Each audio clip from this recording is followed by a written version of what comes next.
Information.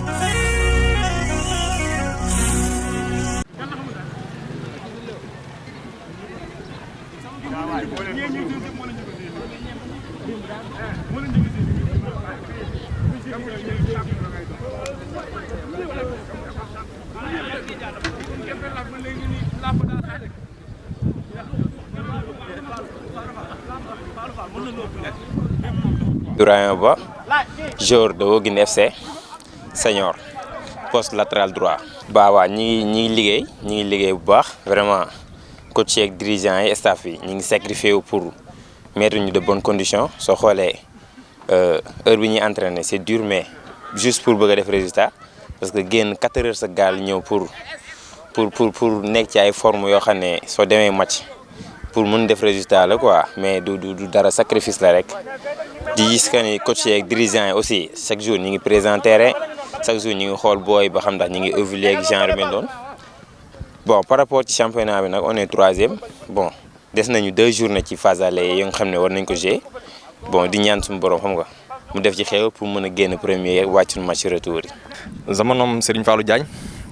j'ai 21 ans. maa ngi football si équipe bu ñu wax Woguine FC. ren mooy sama première année ici ñoo ngi si compétition yi nag ñuy góorgóorlu baax di entraîner di yokk suñu entraînement bu baax a baax defagul nañ 4 matchs am benn victoire benn nul ak ñaari défaite. difficulté équipe bi maanaam bariwut c'est-à-dire soo ko xoolee maanaam difficulté bi leen lu dul gars yi suñ booloo nekk benn rek maanaam liñ bëgg nañ ko am parce que talent banque bi lépp a ngi fi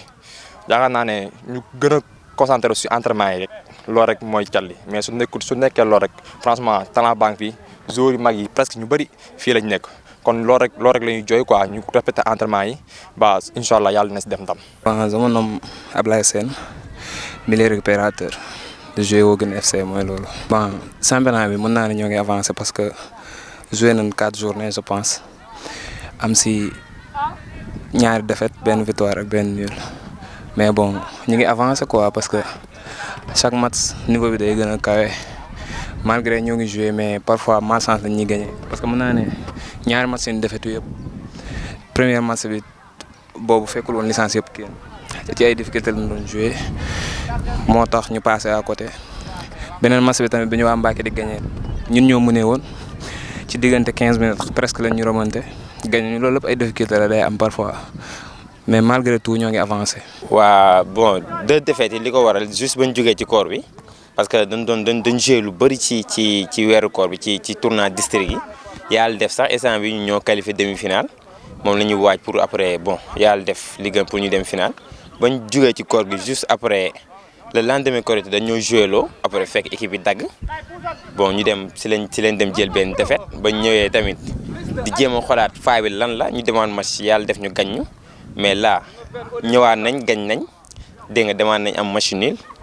bon jeexagul daal. waaw loolu moom dëgg na moom Woguine FC moom ko xam-xam ne équipe bu mag la quoi te aussi macha allah joueurs yi mag yëpp fi lañ nekk mais loolu juste que su dara maanaam man li ma ko jàppee mooy maanaam dañoo déggoo suñ biir quoi dañoo xawta déggoo suñ biir moo tax mais suñ déggoo incha allah rek ndax joueurs yi mu ngi fi ñëpp ñeent nañ instant yi nii parce que début ba woon ñuy dóor suñ premier match booba. gars yi xamante ñu woon ren ji ñu bëri ñu fee nekk am ñoo xam ne Thiès lañ jugee ñi jugee fee moo tax mais instant yi moom franchement on est soudé on est lié te incha allah yàlla dina si dem ndam si match yi di ñëw. loolu tamit zone si bu baax a baax parce que koor gi noppaluñ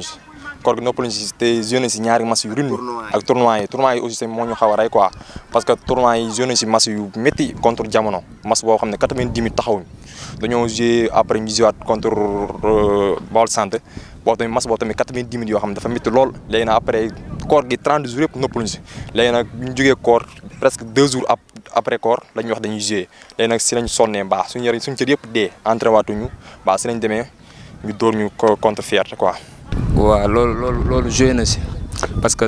mois de Ramadan bi 1 mois yëpp dañ ko entraîné 1 mois ferme ci biir mois bi tamit joué nañ ci tournoi yi joué nañ ak jamono dañ ko dóor 1-0 joué nañ aussi ak Kële boo sant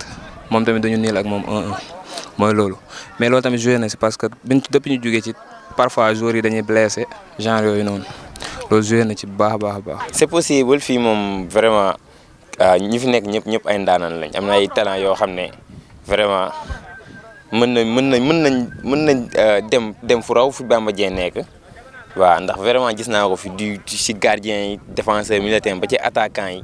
vraiment ñëppay joué ñëppay produit de bon jeu bon on espère mooy loolu noonu nekk ay professionnels incha allah. incha allah loolu moom amul sax werante moom bu soobee yàlla li des si championnat bi moom ñu ngi si liggéey bi soo gisee nii xam na gars yi suur nañ kosu baa ngi nii à chaque fois mooy jiitu entraînement bëgg ko gëm ko moom saa yoo waxee danaan la man li ma gëm mooy dama jël championnat bi te ñun aussi ñun loolu lañ gëm. non talent bi moo ngi fi talent bi moom moo ngi fi vraiment ay ndaanaan rek ñoo fi daje mooy loolu ku dul Sadio Mané ku dul Bamba Dieng sax war na fi war a mën a génn. waaw c'est Babacar Diouf coach junior de Woguine FC donc je suis là présentement. Vous voyez les joueurs ils sont là. On est en train de s'entraîner pour préparer la 3e journée. En même temps, bon, coach adjoint de l'équipe senior, hein, tu vois. Donc c'est Bouya Aïdara qui est le coach principal, n'est-ce pas? Donc on est là, on travaille ensemble, on travaille en équipe, quoi. Wow, Woguine, on est à la 4e journée, hein. Donc Woguine pratiquement position mon barul parce qu'en fait on a joué 4 matchs, 2 défaites, 1 match nul et 1 victoire, tu vois.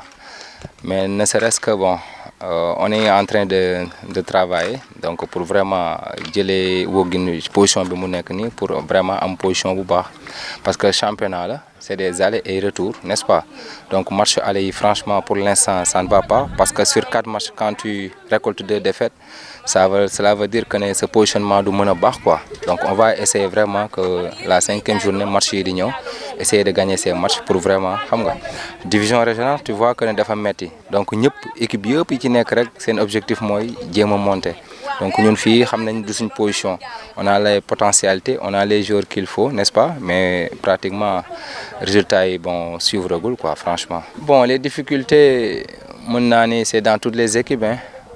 En fait Dieu merci parce que ñun côté matériel vraiment on touche du bois parce que lépp lu équipe technique bi soxla rek yaakaar naa ne dirigeants yi taxaw nañ ci surtout ren yaakaar naa ne vraiment de ce côté amuñ ci luñ ciy wax n'est-ce pas? Parfois difficulté yi ngay am mooy à l'entraînement mënoo amandoo ñëpp sur toute la semaine parfois les joueurs voient ils sont un peu capricieux des fois da ngay gis ñii ñooy ñëw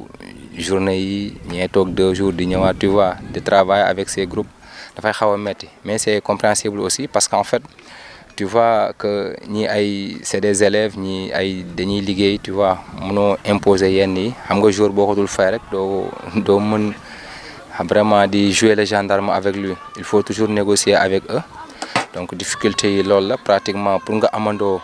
le même groupe tous les jours toute la semaine même booy préparer match sax c'est un peu difficile moo tax en fait donc dañuy essayer rek de jouer avec les moyens du bord pour que vraiment jéem a jëlee loolu fii ne quoi incha allah. des na wax naa la ko léegi nee naa la match yi moom ay aller retour la donc aller yi moom pour l'instant ça ne va pas parce que sur 4 matchs boo récolté ñaari défaites rek sa position ñëpp a ko xam yaa ngi dernier ou avant dernier loolu moom c'est clair. Malgré que ne bon man faraluma dem ci compétition sax di suivre classement bi de trop donc j'essaie d'améliorer l'équipe de plus en plus. Vous savez même l'équipe junior qui sont championnes de l'année dernière ils sont là c'est les mêmes effectifs mais vous savez ren am nañ benn victoire ak benn défaite n'est-ce pas? Donc pour vous dire que ne bon lii fi moom liggéey la rek y a pas de secret. On va essayer de beaucoup travailler pour vraiment Woguine li ñuy koy soxla depuis daaw ko parce que ñu daaw lañ fi ñëw que jëlee ko division régionale indi ko nationale 2 incha allah.